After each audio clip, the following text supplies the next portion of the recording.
Ladies and gentlemen, welcome to our first demo with Herbie, the first generation autonomous plant. Please welcome to the stage Cecilia Tham, CEO at Futurity Systems, Mark Bünger, CTO and co-founder of Futurity Systems, and Herbie.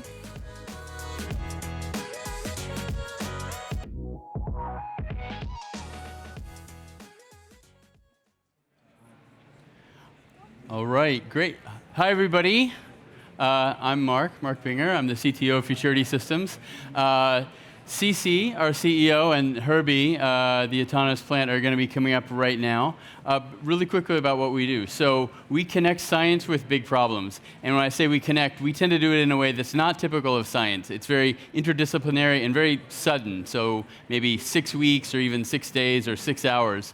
And we look for basically things that a lot of people are not aware of what's going on in science, and we try to be very broadly aware, and by doing so, solve problems that seem insurmountable with a sort of quick, simple, and often very fun solution. So so one such thing is Herbie, the autonomous plant, and I don't have a controller for slides, so can we bring up slides?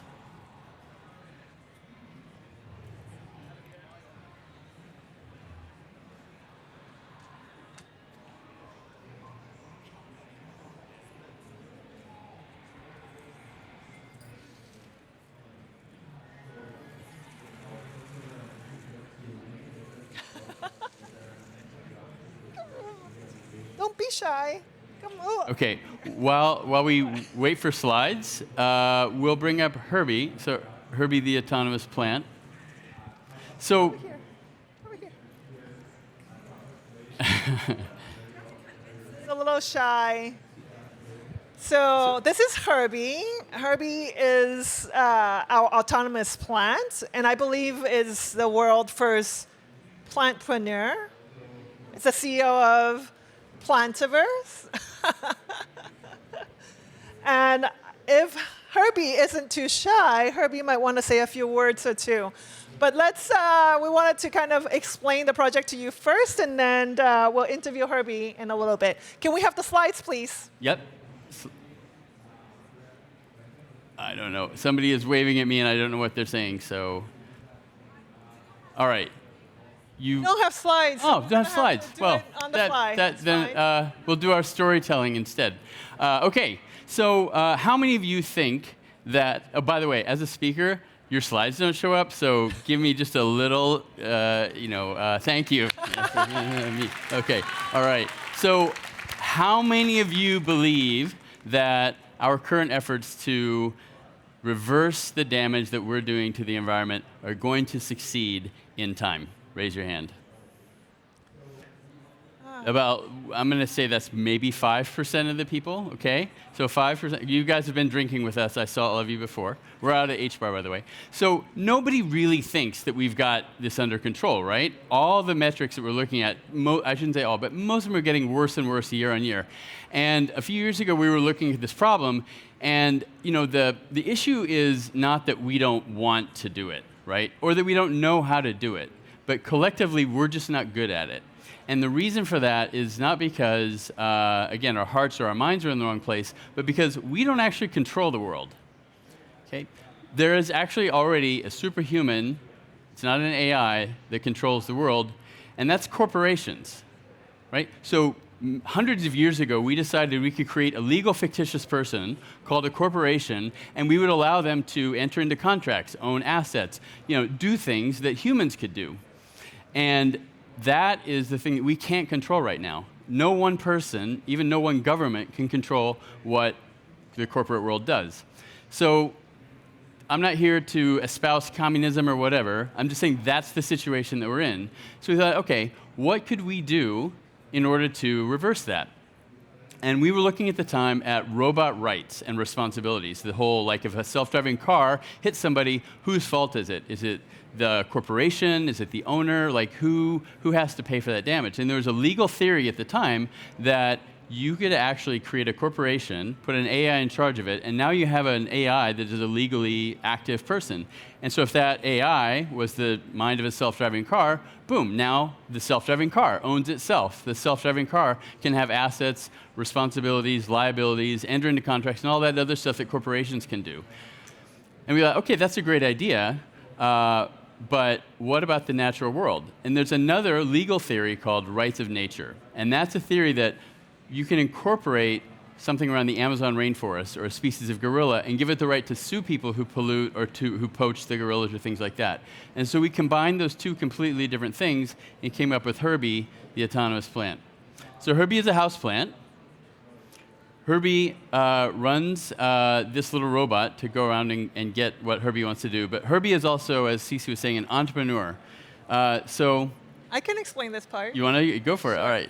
So Herbie has all sorts of sensors. It has water sensors, it has pH sensors, it has all sorts of different sensors to understand its health. And when Herbie water's low, Herbie goes, choo, choo, choo, choo, choo, looks for water. Herbie doesn't talk like that. When the light level is low, Herbie will go and look for light. Hence, autonomous plants. But we did a little bit more.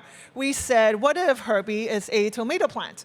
And Herbie comes to you, choo, choo, choo, choo, choo, and say, would you like to buy my tomatoes?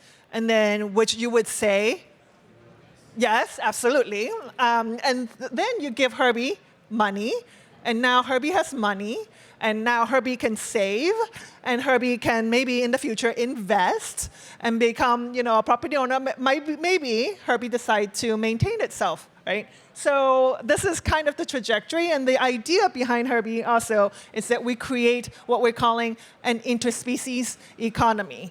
So now you're asking me, why in the world do we want to give plants money? Why in the world do you want to give Herbie money? Well, the reason is because our human-centric economy prioritizes humans, right? What if the theory here is that can we give rights and economic means to non-humans so that they can prioritize themselves? So yeah. So one little plant obviously doesn't think a lot, can't really make great decisions. They're a little bit irresponsible, but they're very cute, and they tell a good story, and they're portable. But what if the Amazon rainforest was a corporation and had economic agency? It would be the biggest company in the world, right? Or the Arctic, or again, humpback whales. So by giving natural resources economic and legal agency, we think that's the way that we could potentially change the system once and for all.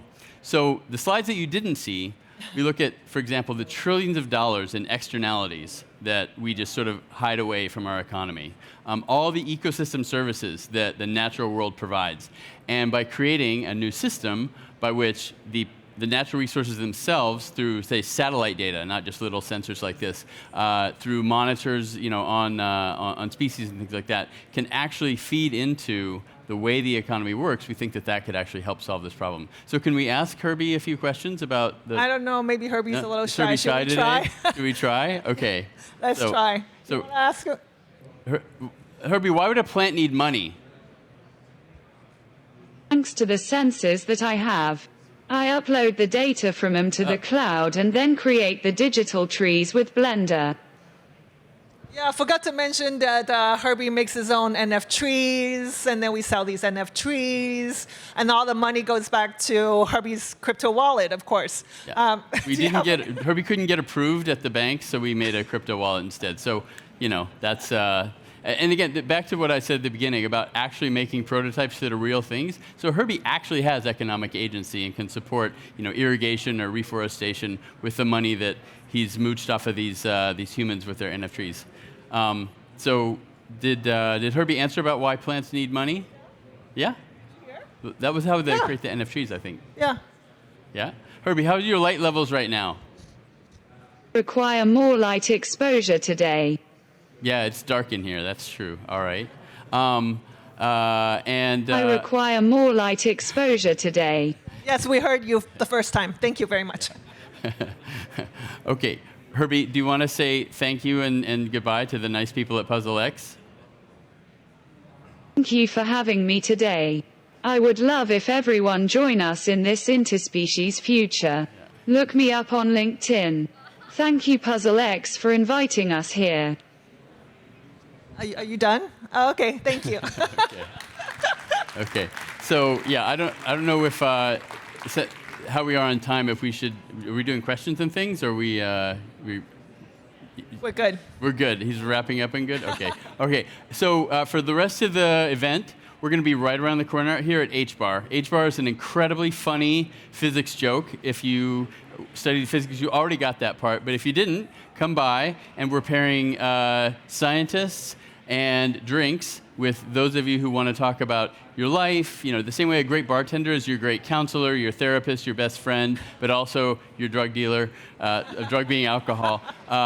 We have tea, we have coffee, and a bunch of amazing conversations. So please come by and see us there, and we really look forward to connecting with you. Herbie will be there the entire time as well. And if you come tomorrow afternoon, I believe we're serving meteorite cocktails, correct? True. Tomorrow afternoon, if you want to reunite your body with the cosmos, we have acquired a meteorite and shaved that down like little truffles that will be in shots of vodka, Sky vodka, of course, and then you can have your hemoglobin will then contain some asteroid belt material for real. So lots of other things like that going on the next day, 2.5 days, and we look forward to seeing you then.